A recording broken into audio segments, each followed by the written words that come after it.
नमस्कार, न्यूज मराठवाडामध्ये आपलं स्वागत आहे. मी डॉक्टर सतीश महामुनी.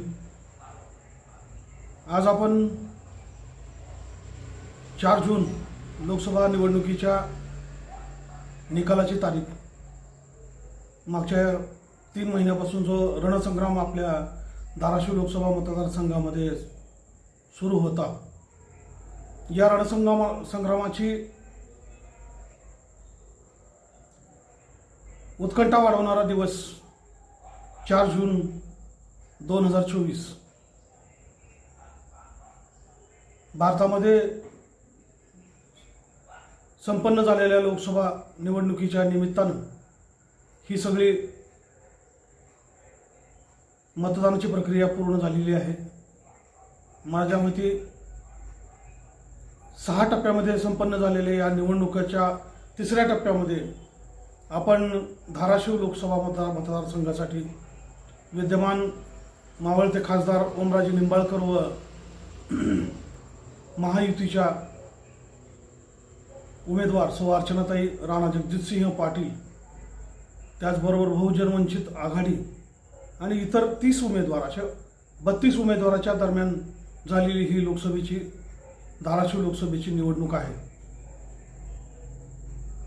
मशाल निवडून येणार का घड्याळ निवडून येणार? उद्धव ठाकरेंची शिवसेना विजयी होणार की अजित पवारांची राष्ट्रवादी? याचा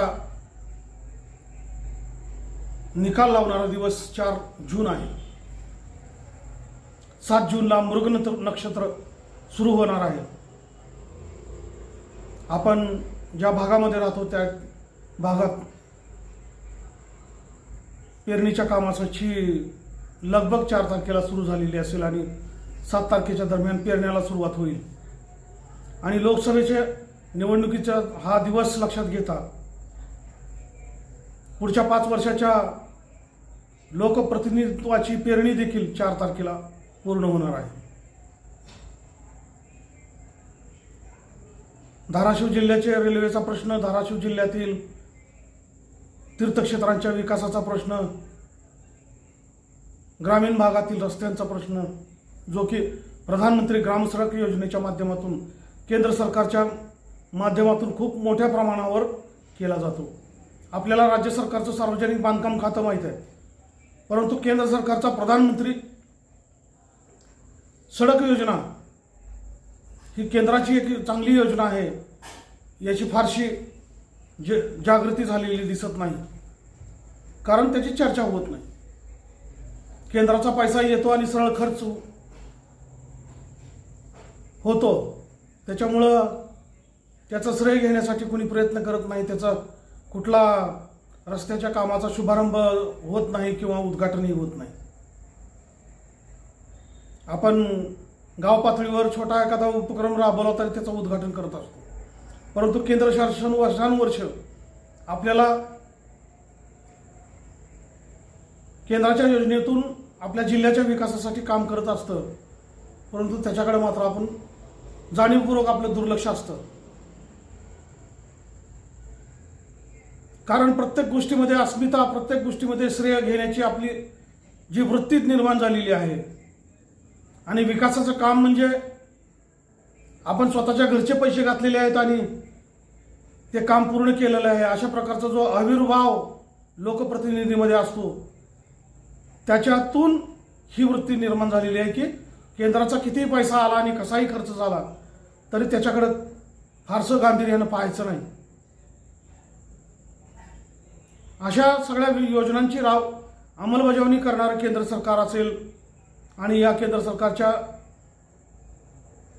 नव्या संसदेची मुहूर्तमेढ रोवणारा दिवस म्हणून आपण 4 जूनकडे पाहणार आहोत. निवडणुकीच्या काळात, निवडणुकीच्या अगोदर 1 महिनाभर या जिल्ह्यामध्ये मशाल आणि ओमराजे निंबाळकर यांचंच वारं आणि वादळ, तशी चर्चा आणि गावगल्लीमध्ये मोठ्या प्रमाणामध्ये दिसून आलेली आहे. दुसऱ्या बाजूला भारतीय जनता पार्टीचा आणि महायुतीचा मतदार आहे. जो की वर्षानुवर्ष नरेंद्र मोदीवर आणि भाजपवर, त्याचबरोबर हिंदुत्वाच्या विषयावर देखील महायुती, त्याचबरोबर आपल्याला या मतदानामधून हा सायलेंट वोटर म्हणून जो आपण म्हणणार आहोत, ज्यांना जे मोदींना मानतात, भाजपला मानतात, संघाला मानतात, एकनाथ शिंदे, अजित पवार, राणा जगजितसिंह पाटील, या मंडळींना जे लोक वास्तवात मानतात ते माझ्या दृष्टीने सायलेंट वोटर आहेत.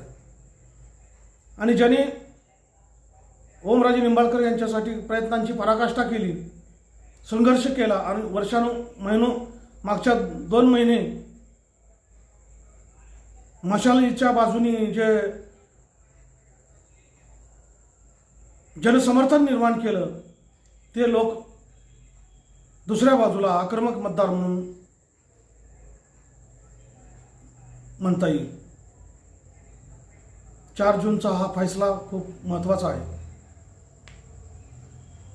मागच्या 5 वर्षामध्ये ओमराजे निंबाळकरांनी केलेला जनसंपर्काचा विजय होतो की पुन्हा एकदा नरेंद्र मोदी यांचा करिश्माच विजयी होणार, पुन्हा एकदा देवेंद्र फडणवीस आणि आमदार राणा जगजितसिंह पाटील यांची व्यूहरचना विजयी होणार, याच्याकडे जाणकारांचं लक्ष लागलेलं आहे. या निवडणुकीच्या काळामध्ये प्रसारमाध्यमांची जी भूमिका राहिलेली आहे, प्रसारमाध्यमांनी जे काही वार्तांकन केलेलं आहे त्याच्यानुसार ही अत्यंत चुरशीची आणि काट्याची टक्कर देणारी लढत झालेली आहे. विजयाचा कौल कोणाच्या बाजूने जाईल हे आज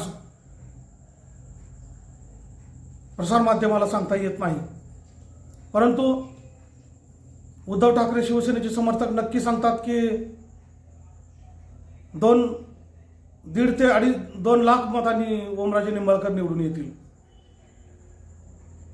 दुसऱ्या बाजूला भारतीय जनता पार्टीचा जो प्रचारामध्ये सक्रिय राहिलेला मतदार आहे तो नक्की सांगतो की ज्या बाजूनी केंद्र सरकार आहे, ज्या बाजूनी राज्य सरकार आहे, त्याच बाजूनी जनता कौल देणार आहे. कारण जनता देखील हुशार आहे, जनता देखील ओळखते की विकास कोणाच्या हातात आहे किंवा सत्ता कोणाच्या हाती नंतर जाणार आहे. ज्यांना नरेंद्र मोदी हेच पुन्हा तिसऱ्यांदा प्रधानमंत्री व्हावेत असं वाटतंय, अशी सर्व मंडळी पुन्हा एकदा अर्चनाताई पाटील यांनाच विजयी करतील अशा प्रकारचा विषय या जिल्ह्यामध्ये आहे.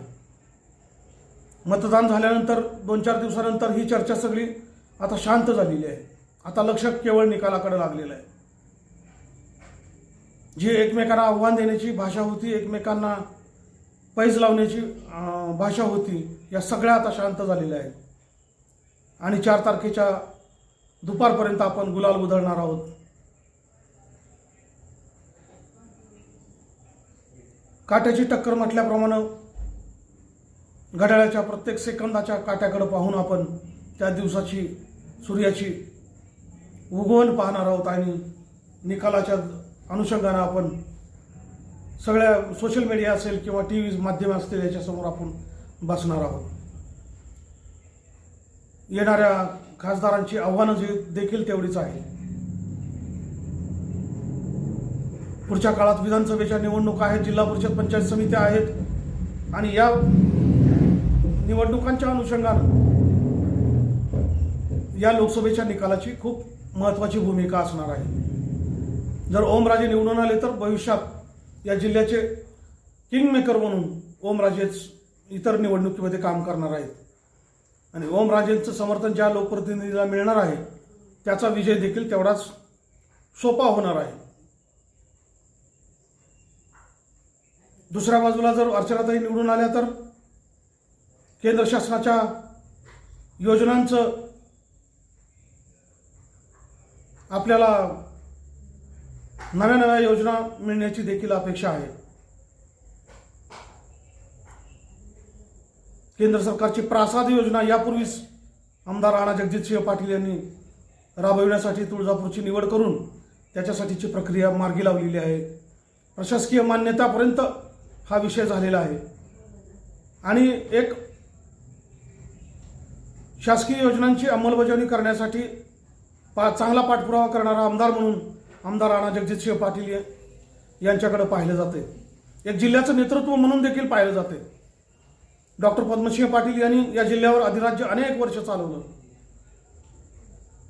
ऊर्जा मंत्री आणि पाटबंधारे मंत्री म्हणून प्रदीर्घ काळ त्यांनी राज्य मंत्रिमंडळामध्ये काम केलेलं आहे आणि त्यांचेच चिरंजीव म्हणून राणा पाटलांनी मागच्या 15 वर्षामध्ये आपली पकड या जिल्ह्यावर कायम ठेवलेली आहे. ही पकड या लोकसभेच्या निमित्तानं पुन्हा घट्ट होण्याची शक्यता नाकारता येत नाही. अर्चनाताई पाटील या संसदेमध्ये जातील आणि केंद्राच्या योजना पुन्हा आपल्या जिल्ह्यासाठी वेगवेगळ्या तालुक्याच्या निमित्तानं येतील अशी देखील लोकांना अपेक्षा आहे. जय आणि पराजय हा लोकशाहीचा धर्म आहे, स्वभाव आहे. 4 तारखेला या दोघांपैकी कोणीतरी संसदेमध्ये जाणार आहे, जिल्ह्याचं प्रतिनिधित्व करणार आहे. निवडणुकीचा आणि राजकीय सूडबुद्धीने वागण्याचा कार्यकाळ आता संपून गेलेला आहे. जो नवीन खासदार निवडून येणार आहे तो कुठल्या पक्षाचा असणार नाही. तो या संपूर्ण जिल्ह्याचं औसा आणि बार्शी सहित धाराशिव जिल्ह्याचं नेतृत्व करणारा नेता, या जनतेच्या प्रश्नांची सोडवणूक करणारा लोकप्रतिनिधी म्हणून त्यांना आगामी काळात काम करावं लागणार आहे. तसं पाहता कोणत्या बूथवर, कोणत्या गावात, कोणत्या शहरात, कोणत्या गल्लीत किती मतदान पडलं आणि कमी जास्तीचं झालं का, अशा चर्चा आता इतिहास जमा झालेले आहेत. हा काळ आता विकास कामांची पाठपुरावा करण्याचा आणि यशस्वी काम करून दाखवण्याचा कार्यकाळ आहे. त्यामुळं नव्या खासदारांना आजच शुभेच्छा देताना आनंद होतो की हा पुढचा कार्यकाळ धाराशिव जिल्ह्याच्या मागासलेपणाला दूर करणारा असेल, नव्या योजनांची नांदी गाजवणारा असेल आणि लोकांच्या प्रश्नांची सोडवणूक करणारा असेल. या निमित्तानं आपण 4 तारखेच्या निकालाची प्रतीक्षा करूयात. ओमराजे निवडून येतील किंवा अर्चनाताई निवडून येईल, दोघेही आले तर जिल्ह्याच्या विकासासाठी काम करण्याची बांधिलकी आपण त्यांच्याकडून बांधून घेऊयात आणि या निकालाची प्रतीक्षा करूयात. नमस्कार.